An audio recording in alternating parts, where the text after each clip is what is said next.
네, 경제하단을 보다 쉽게 풀어보는 경제 읽기 시간입니다. 오늘도 다양한 경제 이슈들 김대호 경제학 박사와 짚어보겠습니다. 어서 오십시오. 네, 반갑습니다. 네. 자, 늘 저희가 자주 짚어보는 경상수지, 국제교육의 성적표잖아요. 이게 5개월 연속 흑자를 기록했다는 그래도 고무적인 굉장히 소식인데 내용을 보니까 반도체 같은 이 수출이 다소 회복되면서 상품 수지가 좀 개선된 것 같습니다. 예, 나라 경제가 어느 정도 잘 되고 또는 못 되고 있는가를 측정하는 거시경제 지표가 뭐 GDP라든지 또는 물가 여러 가지가 있습니다. 예. 그런데 우리나라처럼 해외 부분의 비중이 높은 나라에서 가장 중요한 지표를 딱 하나만 고른다면 골라야 한다면 저는 단연 이 경상수지를 들고 싶은데요. 그렇군요. 경상수지가 가장 중요하다 이렇게 볼 수가 있습니다. 예. 이 경상수지라는 것은 물건이나 서비스를 팔고 실제로 받은 돈이 은행 금고에 들어왔느냐, 또 우리가 다른 나라의 물건을 사왔을 때 실제로 돈을 지급했느냐 하는 지출 수입 베이스의 국제 수지를 말하거든요. 예. 우리가 지난주에 바로 무역 수지를 설명에 올렸습니다. 무역 수지가 흑자였다 했는데 이 무역 수지라는 것은 단순하게 세관을 통관해서 나가고 들어오는, 근데 그것은 일단 아직 돈은 못 받은 게 대부분이거든요. 근데 실제로 돈이 들어오고 나간 것까지 포함한 게 경상수지인데 예. 이 경상수지 10월 달치는 아직 안 나왔습니다. 지금 아직 통계를 잡는 시간이 걸리기 때문에요. 9월 달 경상수지를 보니까 예상보다도 상당히 큰 흑자가 났습니다. 예. 그러니까 전체적으로 지금 54억 2천만 달러의 흑자인데 네. 여기 한 달 전인 8월 달에 4억 9천만 달러, 또 7월 달에 3억 7천만 달러보다도 껑충껑충 뛴 것이거든요. 그러니까 일단은 우리나라의 대외 교역 수지, 우리나라의 거시경제 지표가 조금씩은 좋아지고 있다. 이렇게 볼 수가 있겠습니다. 예. 상품 수지 흑자 말씀드렸는데 이게 수출보다 수입이 더 크게 줄어든 불황형 흑자 기조를 보이긴 했습니다만, 그래서 이 부분에 대해서 박사님도 근데 수출이 그 반도체 값이 싸져서 그런 거지 양이 준 게 아니기 때문에 뭐 불황형 흑자라만 볼 수 없다는 얘기 하셨었는데 보니까 한은도 이걸 다르게 평가할 여지가 있다고 강조했거든요. 어떤 의미입니까? 예, 이 경상수지 안에 들어가 있는 상품 수지하고 음. 무역 수지하고는 또 다른 것입니다. 또 다릅니까? 예, 이 무역 수지는 돈을 받지 않은 상태에서 그냥 오고 간 것이고 경상수지 안에 들어가 있는 상품 수지는 물건을 사고 판 건데 다 지불하고. 그중에서 돈을 받고 또 지불할 돈은 준 거. 그러니까 실제로 정산이 끝난 것이죠. 자, 이 그 경상수지 중에서도 우리가 가장 중요한 게 바로 상품 수지, 상품 경상수지인데요. 예. 이 상품 경상수지도 지금 상당히 선방을 하고 있어요. 네, 네. 그러니까 물건을 팔고 사고 파는 과정에서는 우리가 돈을 받는 것이고 물건을 사오면 돈을 지불하는 것인데 예. 이 대목에서도 상당한 부분에 흑자가 났다. 그러니까 상품 수지가 74억의 흑자가 난 것은 전체 경상수지 흑자보다 많기 때문에 다른 부분의 흑자, 이를테면 서비스라든지 배당 이런 흑자보다도 상품 역시 수출입을 통해서 번 돈이 다른 부분보다 많다. 수출이 효자다. 이렇게 볼 수가 있거든요. 예. 자, 이 대목 관련해서 이제 앵커님 불황형 흑자를 말씀하셨지만 불황형 흑자라는 게 수입이 줄어들면 불황형 흑자라고 볼 수가 있어요. 그런데 이번에 줄어든 것은 수입이 감소한 것이 아니라 수입액이 감소한 거란 말이죠. 수입액이. 네, 수입 물량이 감소해야 그건 불황이라고 볼 수가 있어요. 왜냐하면 적게 들어오면 그 수입해온 물량을 가지고 또 만들어서 수출하는 거니까요. 그런데 수입 물량은 늘었습니다. 그런데 수입 금액이 줄었어요. 왜냐? 단가가 떨어진 겁니다. 그러면요. 단가가 어디서 단가가 특히 많이 떨어졌느냐? 에너지 가격, 에너지 도입 단가가 지난 1년 전에 비해서 아주 크게 떨어졌거든요. 그러니까 국제 유가, 석유 더 많이 들어왔고 천연가스 더 많이 들어왔지만 그러나 네. 들어온 돈은 적다. 그래서 흑자가 난 것이고요. 아직도 지금 경상수지상 상품 수지는 에서 반도체는 여전히 적자입니다. 그리고 수출도 감소해요. 근데 그것도 금액 대비 감소거든요. 예. 그러니까 물량으로 보면 조금은 늘어났다. 그러니까 현재의 수입이 줄어드는 그 상태 수입액이 줄어드는 것도 뭐 그렇게 좋은 현상은 아니지만은 예. 그러나 이것을 불황형 흑자라고 단정 짓는 것은 좀 편견이 아닐까.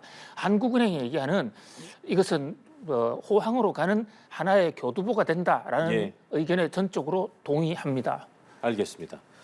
자, 다음 주 넘어가서 올해 9월까지 누적 통신 물가가요. 33년 만에 가장 큰 폭으로 뛰었는데 정부가 통신비 부담 좀 완화를 위해서 대책을 발표했는데 저희가 앞서 뭐 강은나리 기자의 리포트로도 확인해 봤는데 박사님 보시기에 가장 눈에 띄었던 대목은 어떤 게 있었습니까? 예, 지금 국민들이 물가 때문에 고통을 많이 받습니다. 근데 이것이 국제 원자재나 석유 이런 것 때문이라면 뭐 일시적으로 어쩔 수 없는 거니까 좀 고통을 감내할 수밖에 없겠지만 사실 내용 구성면에서 보면 가장 많이 뛴 것 중에 하나가 바로 통신비예요. 예. 스마트폰 쓴다든지 또는 스마트폰으로 데이터를 본다 했을 때 그 비용이 엄청나게 올랐는데요. 최근에 SK라든지 LG 또는 KT가 여기에 무슨 인프라 망을 깐다고 돈이 훨씬 많이 들어간 것도 아니지 않습니까? 물론 원가가 원가 부담은 적지는 않죠. 그렇다고 최근에 큰 게 늘 것도 없는데 왜 이래 비용이 늘었느냐? 단말기 가격도 높아졌지만은 이 가격 제도에 좀 문제가 있어요. 그러니까 이른바 통신 요금의 중간 요금이라는 게 있는데요. 5G 같은 경우에는 아예 어느 정도 이상의 데이터를 써야만 기본으로 데이터를 써야만 되는 거였고 또 아무리 적게 써도 그 30기가바이트를 기준으로 일단 기본 요금을 그냥 받아버리거든요. 그러니까 30기가바이트 이하로 나는 10기가바이트밖에 안 쓰겠다 하더라도 기본 요금인 30기가바이트를 물게 지금 재금 구조가 그렇게 돼 있어요. 맞아요. 원래 정부는 이것을 이제 50기가에서 30기가로 좀 낮췄는데 이것을 아예 낮출 게 아니라 실제로 적게 쓰는 사람은 적게 내고 많이 쓰는 사람은 많이 내게 하는 쓴 만큼 그렇죠. 실소비량 베이스로 좀 바꿔야 되는 것이 아닌가. 네. 근데 통신회사 입장에서는 그게 아니라 우리가 망을 깔아놨기 때문에 안 쓴다 하더라도 나가는 비용이 있다. 이렇게 서로 좀 팽팽히 맞서는데 이 조도에 대해서 지금 정부와 통신업계가 나름대로 어떤 합의점에 도달해서 상당한 제도 개선이 있을 것으로 보입니다. 예. 우선 이 5G라는 통신기기 요걸 갖고도 이게 5세대죠. 이것을 4세대 LTE에 접속을 할 수 있도록 이제 그 가입이 훨씬 더 유연하게 되고요. 또 중간 요금이라는 거 50기가, 30기가바이트 이하를 써도 무조건 기본 요금을 내야 되는 이것을 그 중간 요금 기준을 좀 더 낮춘다. 이게 원칙적으로 합의가 됐다는 정말 어려운 가운데서도 반가운 소식이 지금 들려오고 있는 그런 상황입니다. 그리고 이제 요금하고 품질 경쟁 좀 높이기 위해서 새로운 통신 사업자의 시장 진입을 돕는 방안도 나왔는데 이게 사실 통신시장의 과점 구조를 깰 수 있을 것인가에 대한 그러니까 알뜰폰 사업자를 대형 이통사의 어떤 실적 경쟁자로 육성하기 위한 대책도 나왔잖아요. 이 부분은 어떻게 좀 보셨어요? 그렇습니다. 가격을 안정시키기 위한 가장 부작용이 적고 국민 경제에 도움될 수 있는 가장 좋은 방안은 시장 참여, 새로운 기업들이 시장에 들어가서 경쟁을 할 수 있도록 시장 진입을 자유화시키는 게 가장 중요합니다. 근데 우리나라는 지금 통신 수요가 전 세계에서 가장 많은 나라 중에 하나인데 통신회사가 딱 3개밖에 없어요. 그러니까 새 회사가 서로 담합을 하지 않는다 하더라도 서로 눈치가 빠른 거 아닙니까? 그러니까 사실상의 담합을 하면서 가격을 안 낮추고 있는 것이거든요. 그렇죠. 예. 그런 면에서 신기술을 혁신을 통해서 가격을 낮출 수 있다면 누구든지 들어갈 수 있도록 허용을 해주는 것은 매우 바람직한 현상이고요. 예. 그런 면에서 이제 알뜰폰 사업자에게 신규 진입을 허가해 준다. 네. 이것도 진일보한 그 정책으로 보여집니다. 알겠습니다.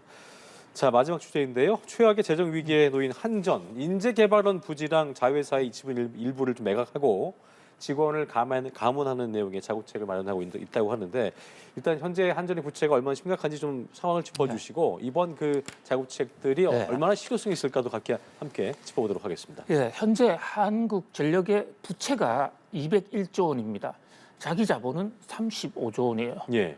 그러니까 지금 만약 상태로 한전을 공중분해를 한다면 빚이 훨씬 많아서 빚잔치밖에 할 수 없는 예. 그야말로 빚덩이다 이렇게 볼 수가 있고요. 특히 최근 3년간 그 빚이 무려 57조 원, 3년 누적에 47조 원이 늘어났습니다. 이게 이런 속도라면 부채는 훨씬 더 빠른 속도 늘어나지 않습니까? 그러니까. 그래서 이 한전의 늘어난 부채, 적자를 해소하기 위한 방안은 일단은 한전의 자구 노력이 우선이다. 한전이 일단 적자를 줄이려 노력을 해야 된다는 그런 압력이 많이 있어 왔는데 김동철 한전 사장이 취임한 이후에 첫 번째 자구 노력안이 나왔어요. 네, 네. 우선 인재개발을 사내 연수원입니다. 사내 연수원 팔겠다. 그리고 2,000명 줄이겠다. 이렇게 했는데요. 근데 이제 이거로 인해서 얻을 수 있는 이 적자 감축 요인이 예. 현재의 부채나 이 한전 적자 누적 신규 적자에 비해서 태부적이거든요. 턱도 없는 거죠. 그렇습니다. 예. 예. 그럼에도 불구하고 한전이 이렇게 자구 노력을 하는 것은 국민들에게도 우선 고통을 동참하자. 한전부터 노력을 하는구나 이런 인식을 줄 수가 있거든요. 그런 면에서 뭐 일단 바람직한 거로 보여지는데요. 그런데 문제는 김동철 사장 오기 전에도 여러 번 자구 노력안을 발표했고 우리가 소개해 올렸지 않습니까? 근데 그게 아직도 진행이 안 되고 있는 게 많아요. 그런 면에서 얼마나 실효성이 있을 것인지 예. 좀 더 적극적이고 능동적인 구조조정을 해줬으면 하는 그런 바람입니다. 알겠습니다. 그렇다면 뭐 전기요금을 올리는 거, 상한점 전기요금을 인상해야 되는 강화도 좀 나오고 있는 것 같은데 그 정도 방법이 가장 큰 방법이겠죠? 그렇습니다. 있는 일단 거는? 한전이 우리도 자구 노력할 테니까 전기요금을 이제 올리자. 예. 사실은 국민들에게 전기요금 올리기 위해서 사전 정지 작업을 하는 것 같거든요. 그러니까 어느 정도 실효성에 맞게 현실에 맞게 올리는 것도 예. 필요합니다. 왜냐하면 이 전기요금을 무조건 안 올리면 그렇죠. 회사채 금리가 올라간다든지 맞아요. 또 이런 문제가 있으니까 예. 양쪽이 다 한전은 구조조정하고 또 요금도 현실화하는 그런 양수 겸장의 조처가 나와야 될 것으로 보입니다. 여기까지 경제읽기 김대호 경제학박사와 함께했습니다. 오늘 말씀 고맙습니다. 고맙습니다.